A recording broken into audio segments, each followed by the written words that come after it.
Hello दोस्तों, नमस्कार। स्वागत है आपका आपके अपने यूट्यूब चैनल पे। तो दोस्तों, कैसे हैं आप सब? आई होप बढ़िया होंगे।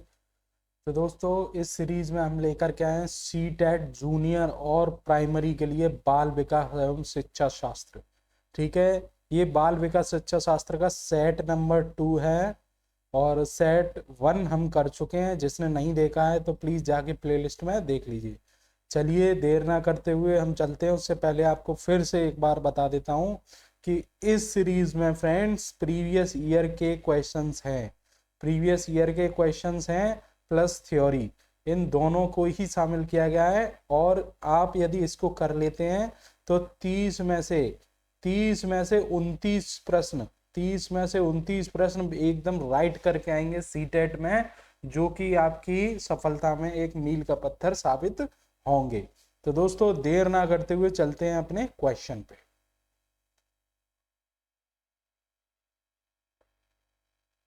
तो आज का हमारा पहला जो क्वेश्चन है, बच्चों में नैतिक विकास का सिद्धांत किसने प्रतिपादित किया? प्यारे दोस्तों, बच्चों में नैतिक विकास का सिद्धांत किसने प्रतिपादित किया, ये अगर क्वेश्चन आएगा तो इसका आंसर आप क्या लगाएंगे? इसका आंसर होगा option number B, Lawrence Kohlberg. Lawrence Kohlberg ने ही बच्चों में नैतिक विकास का सिद्धांत प्रतिपादित किया। जहां भी बात आए नैतिक विकास की, वहां आंख बंद करके लगा देना क्या प्यारे बच्चों? Lawrence Kohlberg. ठीक है, चलिए अब इसकी डेफिनेशन भी देख लेते हैं।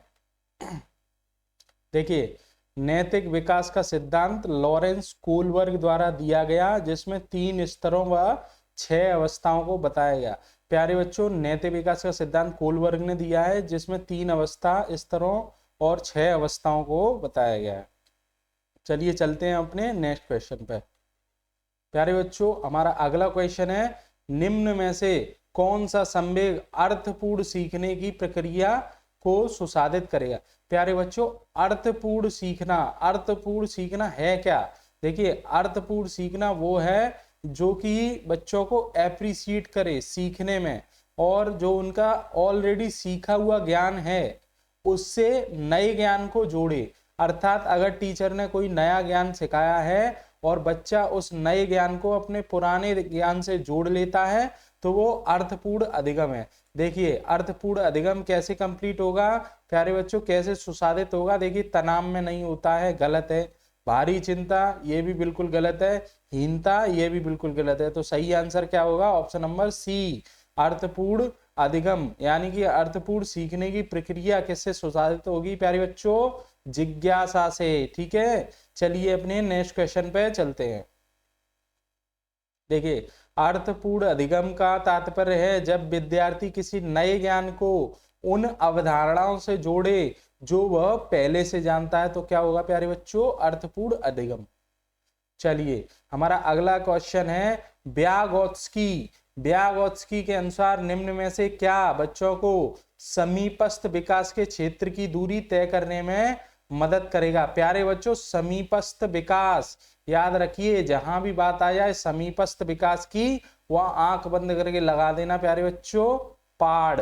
ठीक है, पाड़ ये समीपस्थ विकास के सिद्धांत से संबंधित है। और प्यारे बच्चों, पाड़ में जो विद्यार्थी होते हैं वो ग्रुप में काम करते हैं, वो समूहों में काम करते हैं, और वे व्यक्तिगत रूप से अपने कार्य के लिए जिम्मेदार होते हैं, व्यक्तिगत रूप से जवाबदेह होते हैं। चलिए, इसका इलिस्ट्रेशन हम देख लेते हैं। देखिए, ये है इलिस्ट्रेशन, इसका इलिस्ट्रेशन। व्यागोत्स्की का पाड़ यानी कि मचान या आधारभूत सहायता का सिद्धांत बच्चों को उस विषय वस्तु को सीखने में मदद करता है जिसे वे स्वयं नहीं कर पाते। व्यागोत्स्की का कौन सा सिद्धांत है प्यारे बच्चों? पाड़। पाड़ को ही क्या बोलते हैं? मचान। मचान को ही क्या बोलते हैं प्यारे बच्चों? आधारभूत सहायता का सिद्धांत। तो हमेशा याद रखिए, ये सिद्धांत किस विषय वस्तु को सीखने में मदद करता है जिसे वे स्वयं नहीं कर पाते। ठीक है, वो हेल्प से, टीचर की हेल्प से ही वो काम कर पाएंगे। चलिए चलते हैं अपने नेक्स्ट क्वेश्चन पे। प्यारे बच्चों, हमारा अगला क्वेश्चन है, हार्वर्ड गार्डनर के बहुबुद्धि सिद्धांत में कौन सा प्रकार शामिल नहीं है? प्यारे बच्चों, हम सभी को पता है हार्वर्ड गार्डनर ने बुद्धि के 8 सिद्धांत दिए थे प्यारे बच्चों। कितने सिद्धांत दिए थे? 8। और उन 8 में से कौन सा शामिल नहीं है? तो आप बताओ, जल्दी जल्दी बताओ प्यारे बच्चों। ए शामिल है, यानी प्राकृतिक बुद्धि है, भाषाई बुद्धि भी है, संगीतमय बुद्धि भी है। क्या शामिल नहीं है? सृजनात्मक बुद्धि शामिल नहीं है। ऑप्शन नंबर बी यहाँ राइट आंसर होगा। चलिए अब चलते हैं, इसकी डेफिनेशन देख लेते हैं। देखिए बच्चों, हार्वर्ड गार्डनर ने बहुबुद्धि का सिद्धांत दिया, जिसमें उन्होंने बुद्धि 8 प्रकार की बताई है। और उन 8 प्रकार में कौन से प्रकार की बुद्धि नहीं होती प्यारे बच्चों? सृजनात्मक बुद्धि नहीं बताई है उन्होंने। ठीक है, हार्वर्ड गार्डनर, याद रखिए, क्वेश्चन आता है। चलिए अगला क्वेश्चन है, सीखने की अक्षमता वाले छात्रों के लिए निम्नलिखित में से कौन सा उचित समावेशन है? प्यारे बच्चों, यहाँ समावेशन की बात हो रही है, मतलब सभी को एक साथ बैठ के शिक्षा प्रदान करने की बात हो रही है। तो प्यारे बच्चों, यहाँ सबसे सही आंसर क्या है? मूल्यांकन के लिए मानकीकृत परीक्षण, ये बिल्कुल गलत है। लंबी अवधि की लिखित परीक्षा, बिल्कुल गलत है, बच्चा बोर हो जाएगा। तनाव में काम करने की क्षमता का परीक्षण, ये भी बिल्कुल गलत है। तुम्हारे बच्चों सही क्या है? अधिमान्य बैठने की व्यवस्था। अधिमान्य बैठने की व्यवस्था के तहत प्यारे बच्चों हम क्या करते हैं? अधिमान्य बैठने की व्यवस्था में प्यारे बच्चों सीखने की क्षमता का पूर्ण विकास होता है और अक्षमता वाले छात्रों के लिए बहुत ही उपयोगी होती है। चलिए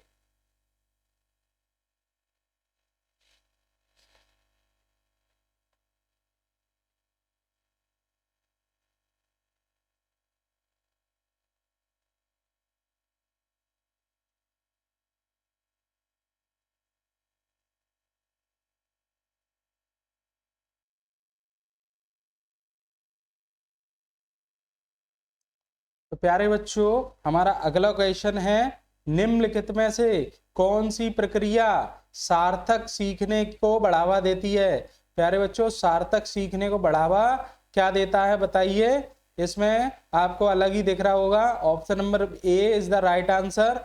देखिए, अन्वेषण और चर्चा सार्थक सीखने की प्रक्रिया को बढ़ावा देंगे। अन्वेषण और चर्चा क्या करेंगे प्यारे बच्चों? सीखने की प्रक्रिया को बढ़ावा देंगे। हमारा अगला क्वेश्चन है, देखिए इसकी इलस्ट्रेशन देख लीजिए। अर्थपूर्ण अधिगम या सार्थक सीखने की प्रवृत्ति अन्वेषण और चर्चा से पूर्ण होती है। अगर अन्वेषण और चर्चा करेंगे तो सार्थक सीखने की प्रवृत्ति प्यारे बच्चों पूर्ण हो जाएगी। अपना अगला क्वेश्चन है, समस्या समाधान की प्रक्रिया में बाधक है। दोस्तों क्या बाधक है बताइए, जल्दी बताइए। समस्या समाधान की प्रक्रिया में बाधक है अनुरूपित सोच, कलन विधि, स्वानुभाविक या अनुक्रिया समुच्चय। तो इसका सही आंसर है प्यारे बच्चों अनुक्रिया समुच्चय। अनुक्रिया समुच्चय किसमें बाधक है? समस्या समाधान की प्रक्रिया में बाधक है। ठीक है, अब चलते हैं अपने अगले क्वेश्चन पे। प्यारे बच्चों, अगला क्वेश्चन है, किस प्रकार की गतिविधि में हिस्सा लेने पर विद्यार्थी बहुत प्रभावी ढंग से सीखते हैं? बताइए कौन सी गतिविधि है जिसमें बच्चे प्रभावी ढंग से सीखते हैं? गैर संदर्भित गतिविधि, बिल्कुल गलत है। यांत्रिक रूप से की जाने वाली गतिविधियां, बिल्कुल गलत है। अर्थपूर्ण गतिविधियां, ये बिल्कुल सही है। Option number C is the right answer. देखिए, अर्थपूर्ण जो गतिविधियां होती हैं वो विद्यार्थियों को प्रभावी रूप से सीखने में काफी मदद करती हैं प्यारे बच्चों। ठीक है, देखिए अर्थपूर्ण गतिविधियों में हिस्सा लेने से विद्यार्थी प्रभावी ढंग से सीखते हैं। हमारा अगला क्वेश्चन है, निम्नलिखित में से कौन सा आंतरिक अभिप्रेरणा का उदाहरक है? प्यारे बच्चों, आंतरिक अभिप्रेरणा का उदाहरक कौन सा है? मैंने आपको पहले ही बताया था, कल की क्लास में ही बताया था। आंतरिक अभिप्रेरणा क्या होती है? जिसको करने में हमें आनंद आता है, रुचि महसूस होती है, हमारी आत्मा अंतरात्मा को अच्छा लगता है, वो क्या होता है प्यारे बच्चों? आंतरिक अभिप्रेरणा। तो इसका सही आंसर ऑप्शन नंबर ए, रुचि के कारण नया कौशल सीखना आंतरिक अभिप्रेरणा का उदाहरण है। चलिए अपने अगले क्वेश्चन पे चलते हैं। देखिए, आंतरिक अभिप्रेरणा का तात्पर्य रुचि, आनंद से, अर्थात जिस कार्य को करने में रुचि अथवा आनंद आए वह आंतरिक अभिप्रेरणा है। नेक्स्ट क्वेश्चन है हमारा, पियाजे के अनुसार उस प्रक्रिया में जिसमें बच्चे या तो नए स्कीमा का निर्माण करते हैं या अपने स्कीमा में बदलाव करते हैं को क्या कहते हैं प्यारे बच्चों? प्यारे बच्चों उसको कहते हैं एडेप्टेशन। एडेप्टेशन का हिंदी मीनिंग क्या होता है प्यारे बच्चों? बताइए। संतुलीकरण।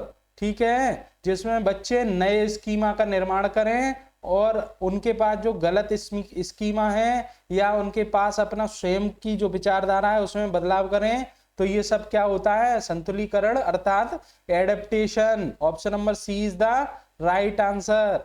चलिए इसकी इलिस्ट्रेशन भी देख लीजिए।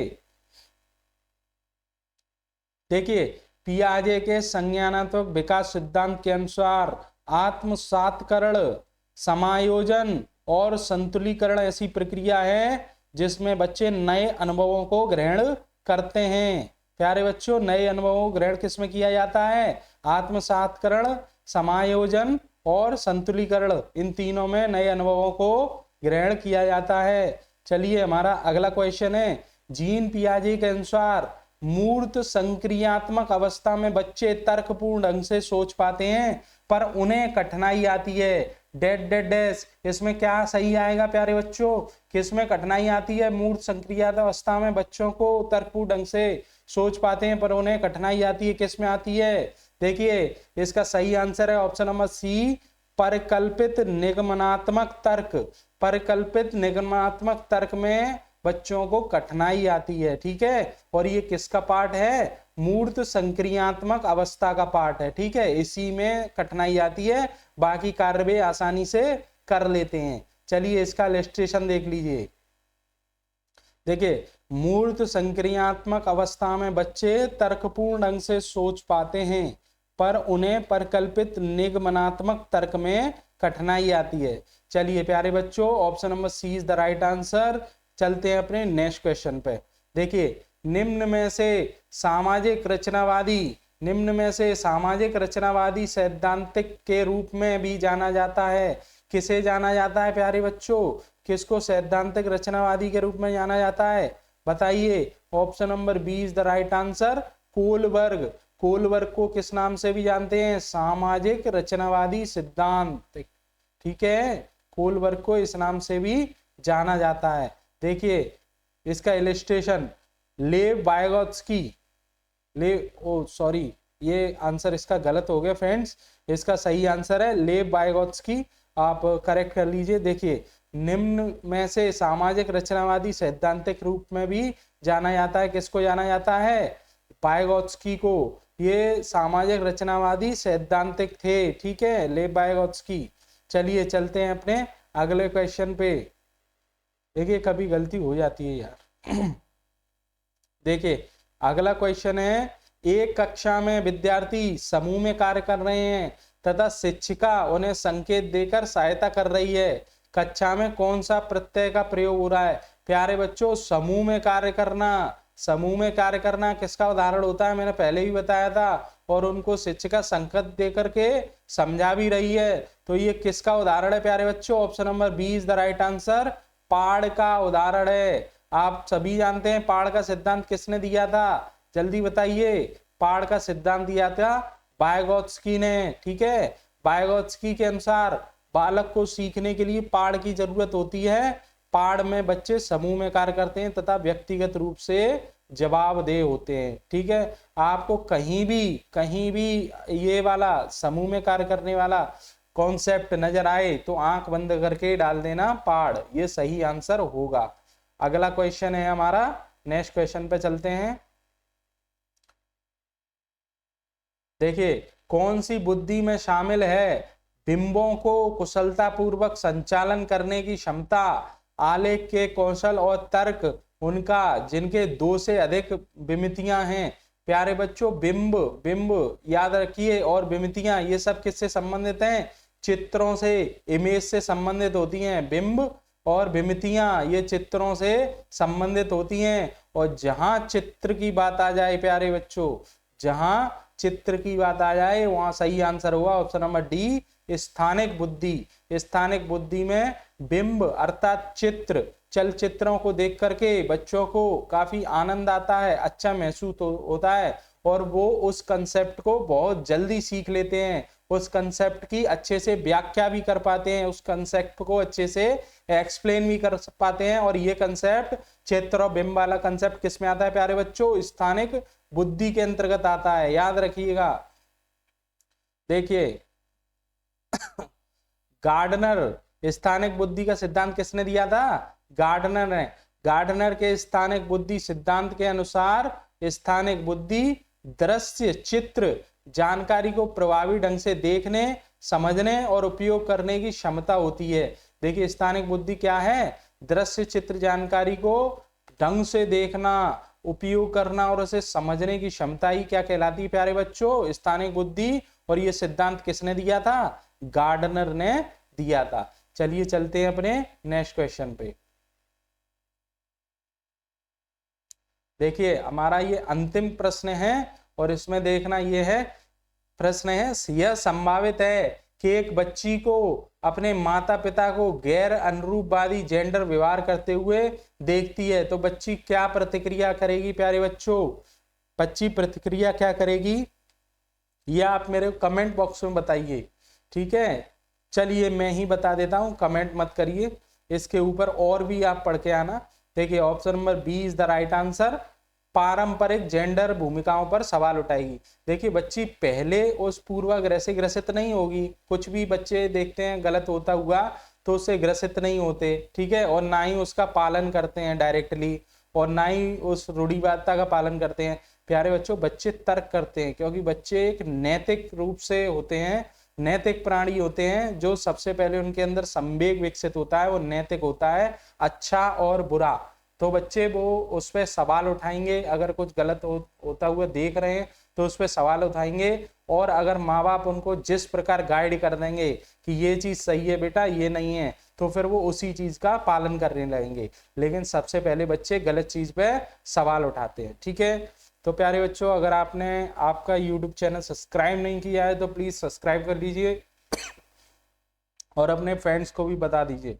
तब तक के लिए चलते हैं, कल नया वीडियो लेकर के आएंगे और प्रैक्टिस सेट न्यू करेंगे कल। और सीटेट के इन सभी प्रैक्टिस सेट को आप लगा लीजिए, यकीन मानिए मैं 4 बार सीटेट क्वालिफाई हूँ, और इस मेथड से, प्रैक्टिस करने के मेथड से हम काफ़ी अच्छा स्कोर कर सकते हैं और हमें ज़्यादा कुछ करने की आवश्यकता नहीं।